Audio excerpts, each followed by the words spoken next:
ben verliefd op de bibliothecaresse. Ze zit daar en breidt op borduurt. Ze is een voorbeeld van strengheid en accuratesse. Wanneer ze met haar grote bril de leeszaal ingluurt. En als ik kuch, dan zegt ze sst. En heel beduust maak ik excuus. En wordt dan rood tot in mijn haar. Zij is zo cool en ongenaakt. Maar ik ben verliefd op de bibliothecaresse. Ze zit maar en breidt of borduurt. Ja, elke dag dan zit ik in de leeszaal openbaar. En al mijn vrienden zien in mij een echte martelaar. Maar lezen doe ik niet, want man, daar krijg je hoofdpijn van.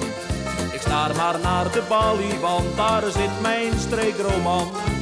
Ik ben verliefd op de bibliothecaresse. Ze zit daar en breidt of borduurt.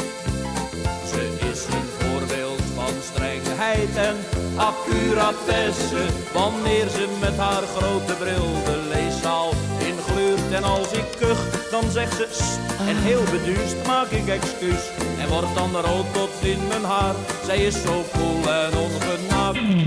Maar ik ben verliefd op de bibliothecaresse. Ze zit maar en breidt of borduurt. Laatst liep ik in mijn eentje, want te dwalen op de hei. De bibliotheek was dicht die dag, dus ik verveelde mij. Een bibliobus stond langs het pad en zij lag in de zon. Ik was zo blij dat ik mijn streekroman verslinden kon.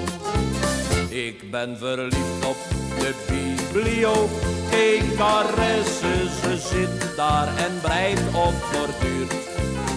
Ze is een voorbeeld van strengheid en accuratesse. Wanneer ze met haar grote bril de leeszaal ingluurt. En als ik kuch, dan zegt ze sst. En heel beduust maak ik excuus. En wordt dan rood tot in mijn haar. Zij is zo cool en ongenaakt. Maar ik ben verliefd op de bibliothecaresse. Ze zit maar en breidt of borduurt.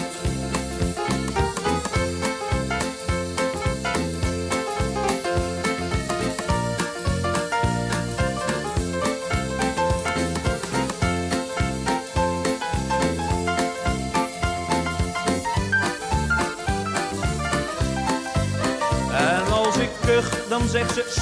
En heel beduust maak ik excuus. En wordt dan rood tot in mijn haar. Zij is zo cool en ongenaakt. Maar ik ben verliefd op de bibliothecaresse. Ze zit maar en breidt of borduurt. Ze zit maar en breidt of borduurt.